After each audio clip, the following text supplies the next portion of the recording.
Welcome, everyone. My name is Steve Vieweg, and I'm the Associate Director of the IUPUI Center for Translating Research into Practice, and it's my pleasure to welcome you today to the IUPUI Center for Translating Research into Practice Scholar of the Month conversation. And today, we are meeting with Professor Helen Sanematsu. It's my pleasure to bring her for a very exciting and we hope very creative and innovative conversation today. But to get us started, we like to welcome you and remind you that our center was founded by Professor Sandra Petronio, who is a professor emeritus in communication studies, and she herself is a translational researcher in the area of communication studies and privacy management. When she came to campus with Chancellor Emeritus Charles Bance, her observation was that IUPUI is a hotbed of what we call translational research, or research that is interdisciplinary. It generates or takes generated knowledge and applies it to solve complex problems in our community. So our goal has been to share that with each other, to learn from each other, and to promote that kind of work. Upon stepping down as chancellor, Charles Bance became the executive director of our center, and he leads the effort forward to continue promoting this kind of work and encouraging folks to do that. Now, as we get started today, a few reminders. We're all familiar with Zoom, but we ask that you stay muted while we have the presentation going on. However, today's going to be an interactive experience, and so we do invite you to turn on your camera and participate as invited when we begin the presentation. We are recording this for future viewing, and you will get one of those post-evaluation opportunities. So please take a moment at the end of today or when you get the follow-up email to give us your feedback so we know what to do. And we hope that you'll keep up to date. We have lots of things going on at the center. And there's lots of ways to keep up to date with us. If you haven't noticed yet, you can sign up for continuing education units for participating in these events. If you just go to IU Expand, you can learn more about how to do that.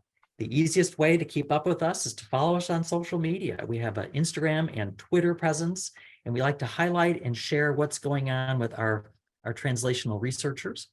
And of course, you can also keep up with us on our YouTube channel. And Facebook is the other way that we're doing it. So there's lots of ways that you can keep up with us. And we have a connection with our friends at the University Library who are working really hard to make sure that we have access to faculty's work in a public way. So if you go to our website and to our featured scholars, you could, for example, click on Helen Sonomatsu's picture down there. And what you'll find is that here's some information about her research. And if you scroll down a little bit, you'll be able to find the many journal publications that she has that are available on ScholarWorks. So it's a collection right here. It's freely available to you so that you can take advantage of learning that. You can also, at the top, click to go back to the library's research ScholarWorks site, and you can see everybody at IUPUI who's participated in ScholarWorks. It's an awesome opportunity and a way to find out information. Upcoming next month, we're very excited to have with us in September for the Scholar Month, Professor David Wilkerson from Social Work, who's going to talk to us about and have a conversation around digital hybrid psychoeducation. So check that out, come join us. And then please mark your calendar for October. The next month is our annual Fall Showcase and Awards program. It's going to be an exciting event. It's on October 19th from 3 to 5 p.m. in the campus center. We're going to be together. If you can't come, there'll be a virtual option for at least the beginning part of it. But if you do come, you'll get to see each other, and there's probably going to be some snacks. So we hope you'll do that. Now, today, as I said, we are super excited to have with us Professor Helen Sanematsu, who is in the Heron School of Art and Design. And she's got a pretty exciting and innovative program planned for us today. And so I'm going to stop sharing now and invite Helen to share her screen and to introduce what's going. So welcome, Helen, and tell us what's going to happen here today. Thank you so much, Steve. And also thank you. Oh, am I screen sharing yet? There we go. Okay, so thank you so much, Steve, and to Chancellor Bance and to Professor Sandra Petronio. This is a really, I think, a great series, and I'm really, really super pleased to be here. So today we are going to be talking about design thinking in translation. Oh, you know what? Let me see, we're actually at the end. slide. Let me do my stop share right now and get back to where we need to be. So,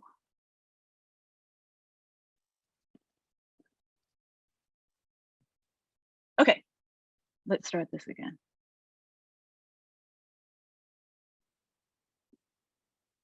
And screen share. Boom. There we go. Okay, We're there we good. are. There we are. There we are. So the title of my talk is Design Thinking and Translation: How Thinking Like a Designer Helps Connect Research to Application. What we're going to do today is get to the next slide. So on today's agenda, I'm going to show you a couple projects that I think kind of exemplify what design can do with research. The first project in a policy sort of way, and the second one in a way that impacts end users. In the second part, I'm going to be introducing the framework that that we use throughout our program here at Heron. And the third part, we're going to be taking the first day of the class of my class in design school. It's going to be like 5 minutes or so with 2 exercises, a little bit of reflection after each exercise. And then we're going to open it up for discussion. Okay, so for the first project, the first project was poll. We're going to do a quick poll. Oh, that's right. Now, right? Yep. Yep. Thank you for the reminder, Steve. Yeah. So the question I'd like to ask you is, how familiar are you with design thinking? There's been a lot in the popular press about this in the past, maybe 5, 10 or so years. So I'm just kind of curious how much exposure the concept has gotten. Okay, so very familiar. So we've got about 75% of our friends have responded. So if you haven't had a chance yet, we'll give you just another second to respond to the survey so we get a sense. And then we'll be able to see. All right, so the results are?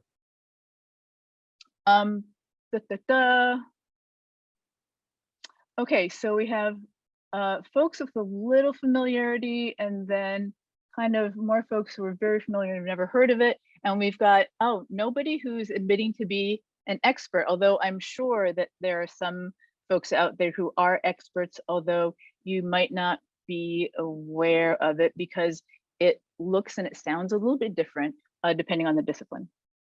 Okay, so in terms of design itself, and again, how we teach it here. This is a spread from the PASS journals. The PASS was a program called Parenting and Pregnant Adolescents. Excuse me, I need to really go back to my previous screen on this.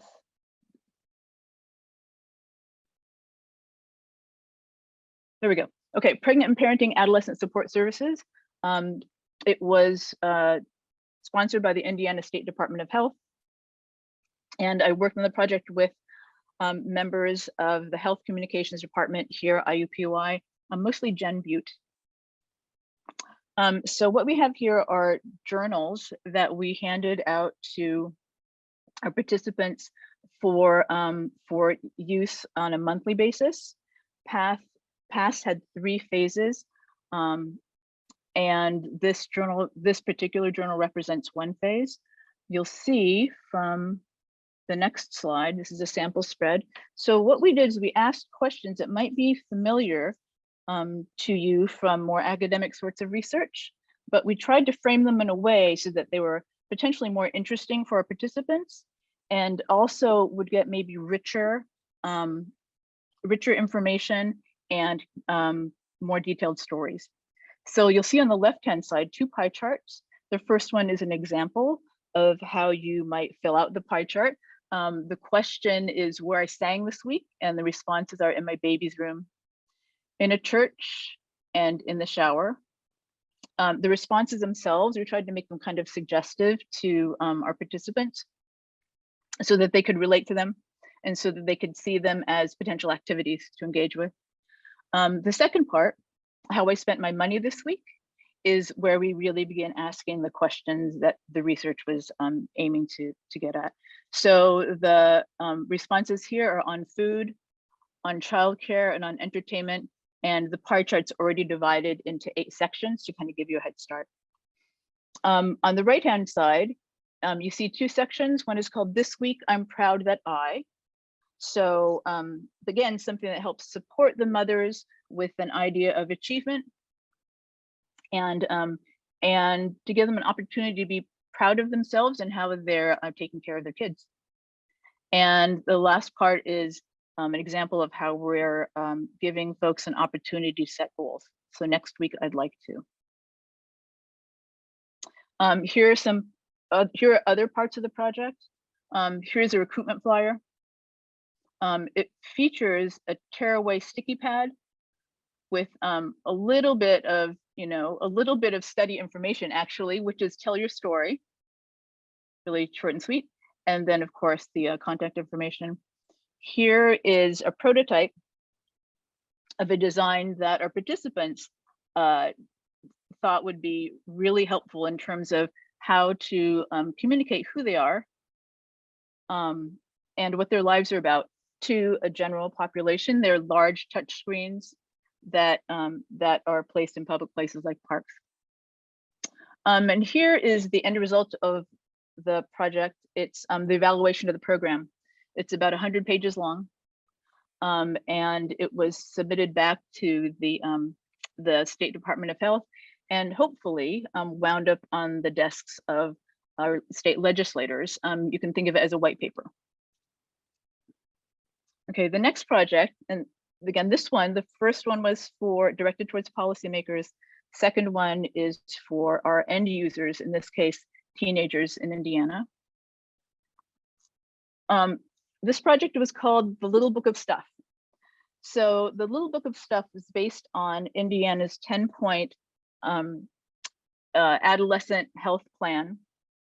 At the time, we were one of very few states who even had an adolescent health plan.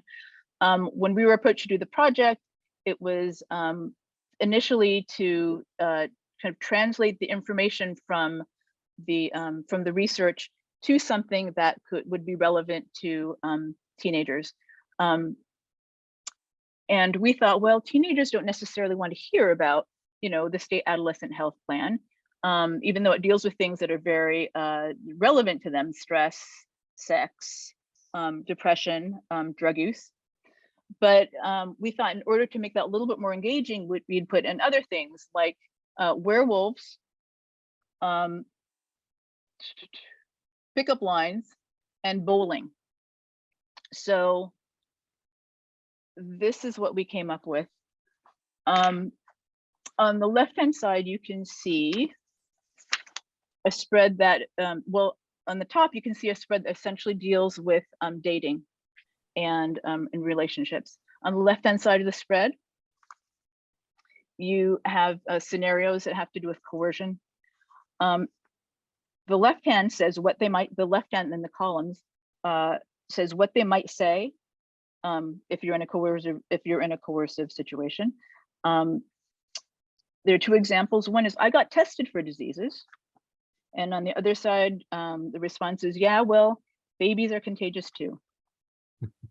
The one that I like the best is on the bottom. It says, but I love you. And the response to that is, well, the difference between love and herpes is herpes lasts forever. So you can see there's a little bit of humor injected into the actual kind of content. And I would say maybe the intervention. But it's actually, I think, useful and kind of demonstrative of how you can take formal language and prescriptive language and turn it into something that you might actually be able to say. On the right-hand side are ideas for cheap dates, which basically have to do with dates you don't have to spend money on, such as stargazing and romantic competitions. That's at the bottom, which is challenge each other to a duel, a cute duel. Compete for the most complicated hopscotch board, the most complicated sand castle, etc. So again, beginning to make suggestions for other things you can do that don't necessarily have to do with sex. The bottom, you've got a tag that we had a sheet of at the end of every book that gives you information for where you can go to ask questions about health. The books were really popular. We made, the first one was 10,000 copies. We handed them out to high schools around the state. And the story that I like best about the books is there was a kid who was reading a book in the hallway. Administrator walked by and saw the spread with a banana, which explained how to put a condom onto a banana. It was literally a banana, and you were literally learning how to put a condom onto a banana, which, you know, of course, has other applications. And he was busted and was sent to the office. Okay, so this is a framework. So again, the previous projects, we've got one that's relevant to policy and taking your research from where it is in the university and out to where decision makers are.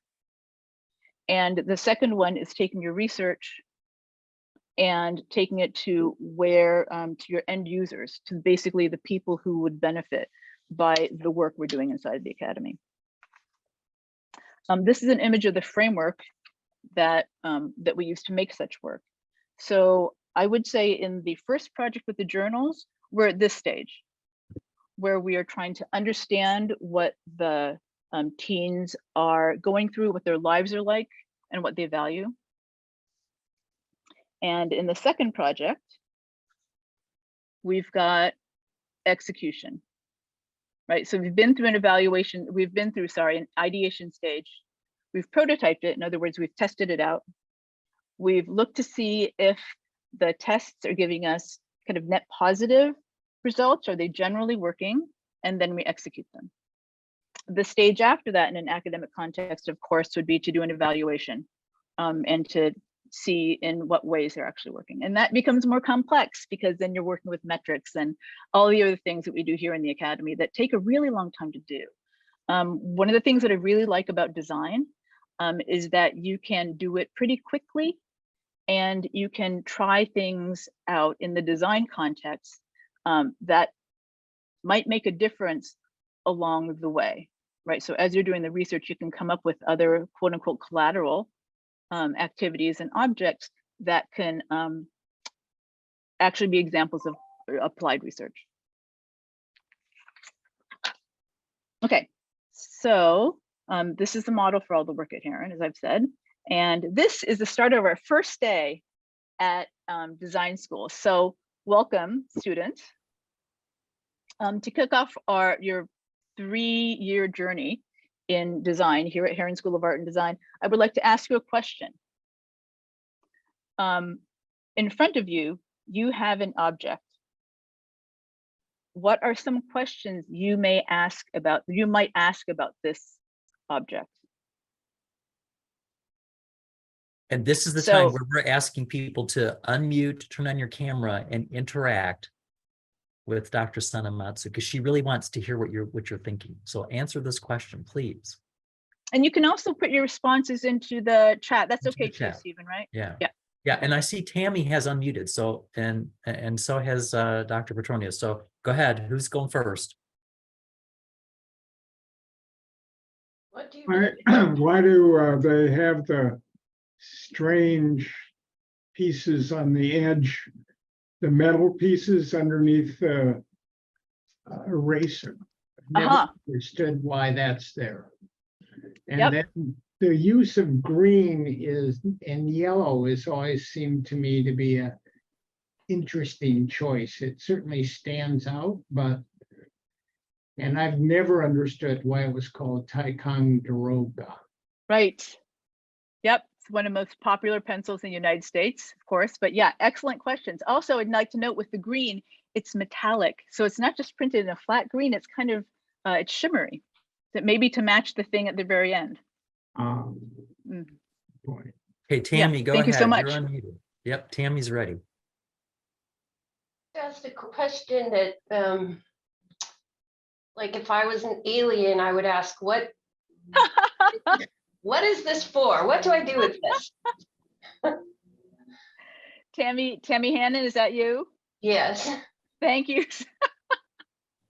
The alien question is familiar. That's a reference to another type of exercise we do in our design work here at IU. Okay, there's So several yes, if you're an comments in the alien, okay. Oh, sorry. there's several comments in the chat, questions. The questions include, where did the pencil come from? Mhm. Will I be taking a test, which may go back to them in a class today? Yeah. Why was wood selected for the item? Why Okay. did you select yellow and green? Mhm. Who is Dixon? Yeah. Ticonderoga don't is a know. brand name. What is Dixon? A style? Mhm. Why is the writing part so long, but the eraser so small? Who has held this pencil before? What do you do with this device? How do you hold this implement? Why do I need this anymore? We have computers now. Why is this a popular pencil? Why Pregnant and is it parenting. hexagon Sorry. shaped? Why is there ribbing on the metal band near the eraser? How did the creator make the yellow paint so smooth on every side of the pencil? So there's a whole bunch of questions for you. A whole range of questions. Wow, thank you so much. That was totally fantastic. Usually I have to say something like, try to think of a question that nobody else would ask, and I didn't have to prompt you at all. So I would say, we've got some amazing designers out there already. So the question I have for you now is, what did we do? What was this activity about? And that could be responded to, of course, out loud or in the chat. And there are no wrong answers because we did a whole lot of things, including just talking. So one chat says brainstorming session. Mhm. Mhm. Thinking about the why behind the design, of course. Let's come up with like one or two more. Okay, learning about people's experience with the Good. object. Good stuff. Well, let's read these out loud. So this was Okay. thinking about the why, learning about people's experience. This activity was about getting us to think what an alien might wonder. We wondered about the use, gathered information, some critical observation, and thinking about perspective of a potential user. Yeah, fantastic.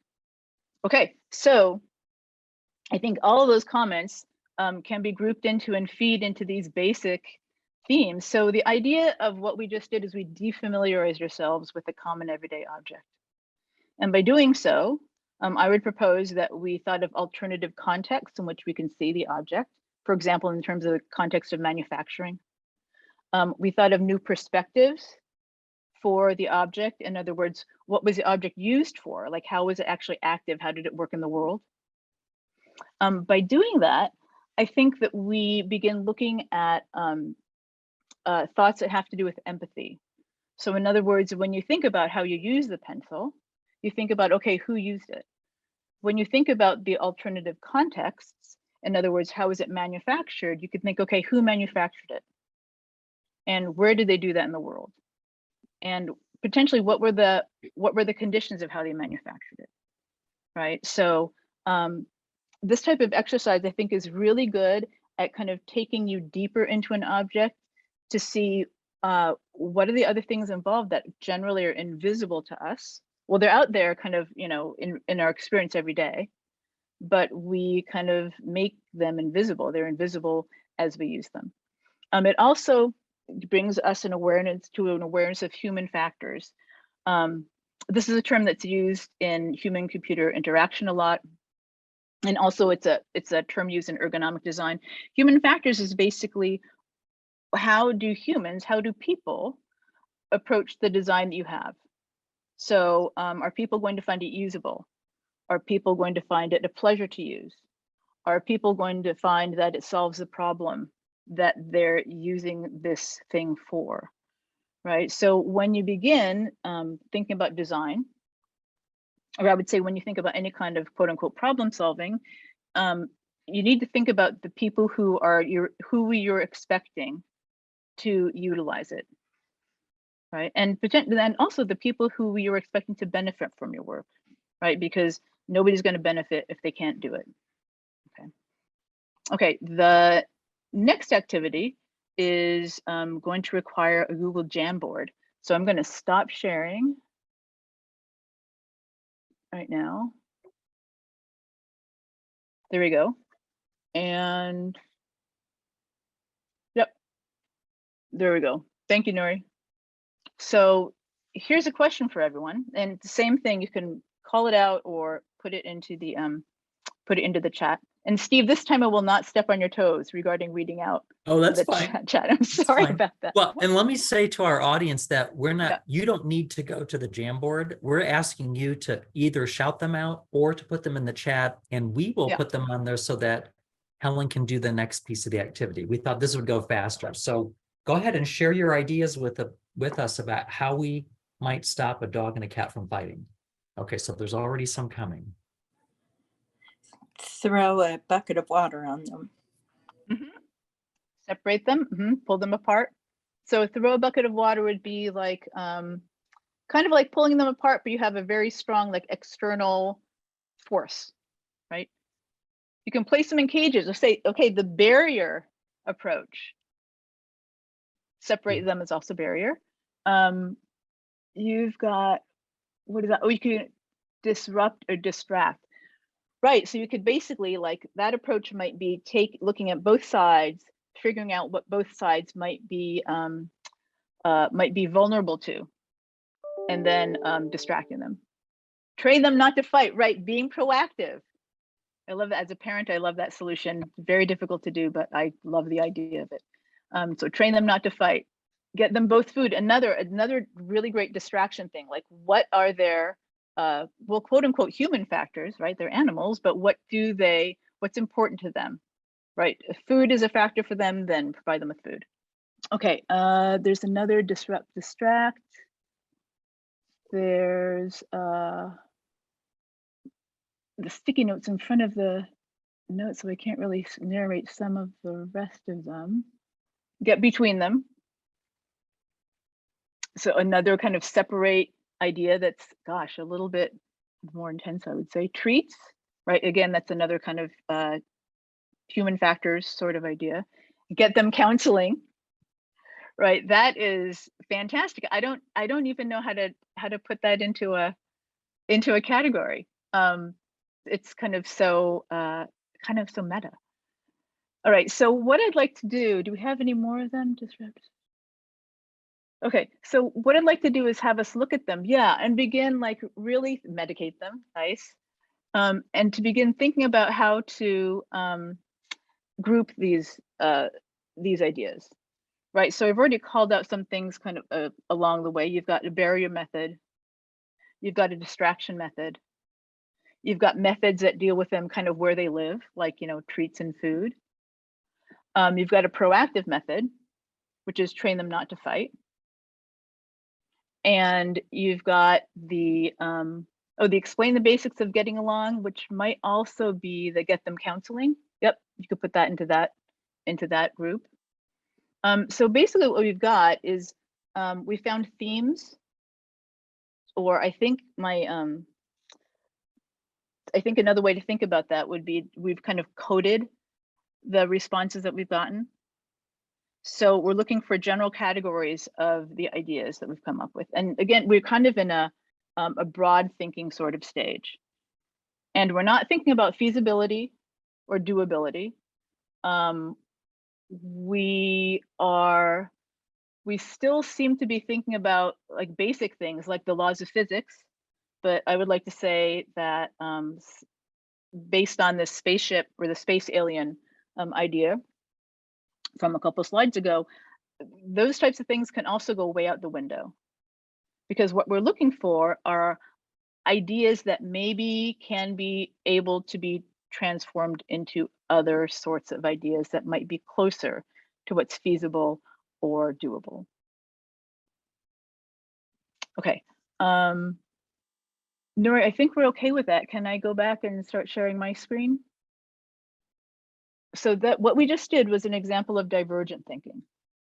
This is another really key part of the design process. And I'd say it's probably, at least in our teaching, in my teaching, specifically when I'm working with kind of baby designers, brand new designers, divergent thinking is like the foundation of how you work as a designer. You think about all the things, you think about all the potential, and then you take that all and you begin establishing criteria and running your ideas through essentially the parameters that kind of help you figure out which ones are going to be the most feasible and which ones are most appropriate for you. The divergent thing also helps you look at new approaches for how to solve problems or how to address the situation or the issue in front of you. It suggests community engagement, because when you're diverging, even if you're not diverging with members of the community at that point, you begin thinking more broadly about, okay, who are the other people who are impacted? Who are the other people who we would like on our team to help us be more effective? And I think it's really important for us to think at the time about bidirectionality. In other words, there's opportunities for us to learn from the community and the community to learn from us, right? I think this is really, really, really important. I grew up in a university town. I grew up in Riverside, California, where there's a University of California campus. And it always puzzled me how separate the university was from the rest of the city. And there wasn't any reason for me to, why should that be? Like, I thought that, and here's maybe a good example of how and maybe this is something that really impacts how I approach my work here at the university. When I was in high school, I was in my kitchen. I didn't have my glasses on. I looked at the floor and I saw this horrible looking like thing, and it turned out to be an insect. And I thought, oh my goodness, I want to know what this is. I called up the university, like, general number. They sent me to the entomology department. The entomology department secretary said, okay, well, it sounds like a potato bug, but please bring it in and we can do a proper ID. So I got an empty margarine container. I found parking on campus because she told me where to get free parking for just a few minutes on campus. Otherwise, parking on campus was a huge barrier. I think it is at most universities. Went up to the apartment, said hi. She opened up the margarine container, said, that is a potato bug, and don't worry, it's harmless. And it's not supposed to be in your house, but at certain times of the year, it's going to find its way in there, and you're cool. Probably not going to happen again. And I was a really happy camper. I learned from the university. And, the university got to know that I was out there too, right? So anyways, that's kind of a long story, but I do believe that that's something that's, maybe kind of gives you an idea of like how little it takes to establish a connection between the inside and the outside of the ivory tower. Also, so interdisciplinary partnerships, I think, are inherent in this type of work. Those partnerships can help you come up with novel, quote unquote, solutions or new ways to frame your research. And in the end, divergent thinking invites greater relevance because you are thinking in these more expansive ways about problems and issues that you maybe have been thinking about for a very long time and are experts in one way, but potentially could use some experts in other ways to kind of push your work and your research along and increase its, give it more of a bridge to various communities, including academic ones. Okay, so that second part, so the first project, the pencil project, dealt with ideation, and actually I'd say definition, because we're looking at a problem and we're kind of opening it up.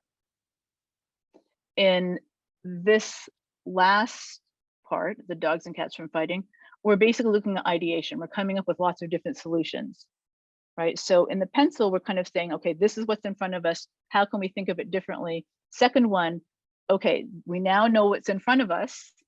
It's a problem or a theme or a direction of research. How might we think about it differently?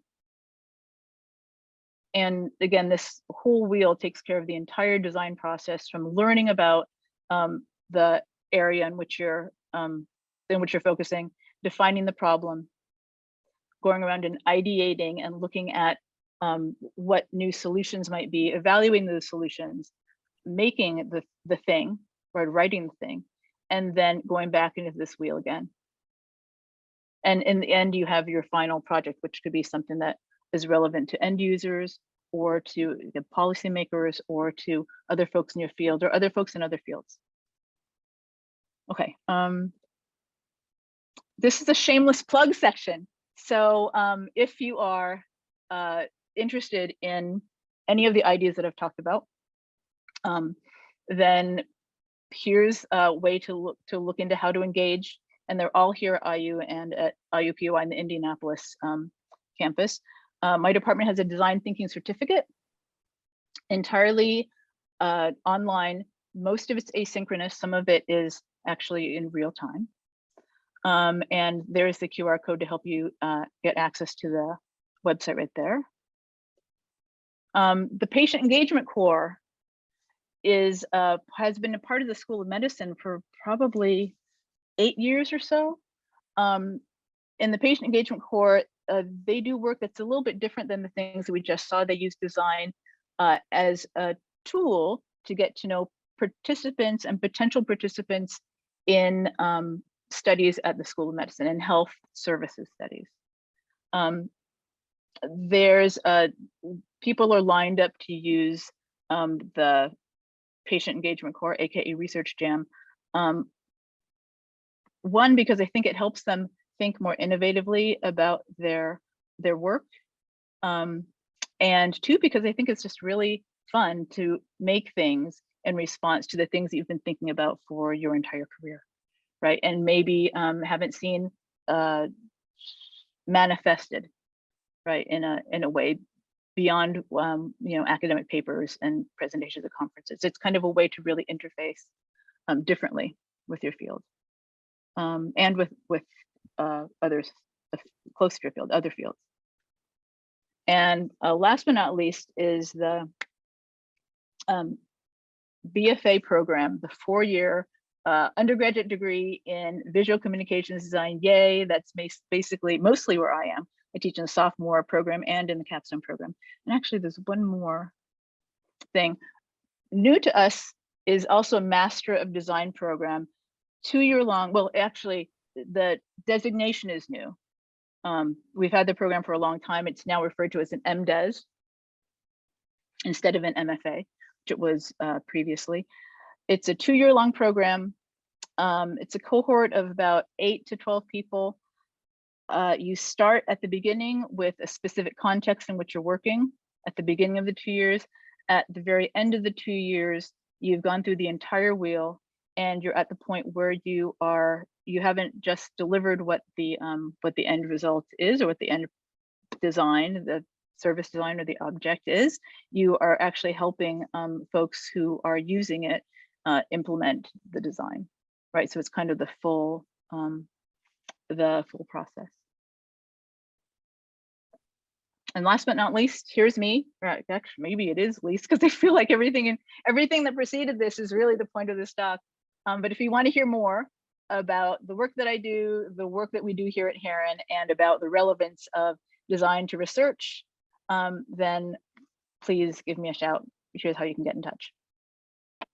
Well, we are at the end of our time together, and we like to end a few minutes early because we know this is over the lunch hour and that people have things to do. So I want to take a pause now and thank you, Helen, for taking us through this process today in such an engaging way. You gave us a lot of things to think about. It was fun, and you stretched our minds in some ways, and you helped demonstrate the whole point about what our center is about, is how we generate knowledge and we use it to solve complex problems, and it's in an interdisciplinary format. So thank you for taking the time to do that. Thank you reminder, for the opportunity. Oh, we're so glad. And I know that you'll be getting some calls and some opportunity afterwards. And that's what we hope happens. We hope that people connect. And we had some new folks coming today. You're seeing lots of kudos in the chat for your presentation, and it was thought-provoking, et cetera. And we hope that you all will join us again next month for our Scholar of the Month series and upcoming events. Again, as you can see, in September, we have Dr. David Wilkerson, and then please come join us for our Fall Showcase and Awards program on October 19th. Now, we will hang out here for a little bit because that's what we do afterwards. If you want to have a private moment, as it were, online with everybody and to talk to our presenter or just for conversation, we'll be here for a few minutes, but otherwise we thank you for coming. We know you have other things to do.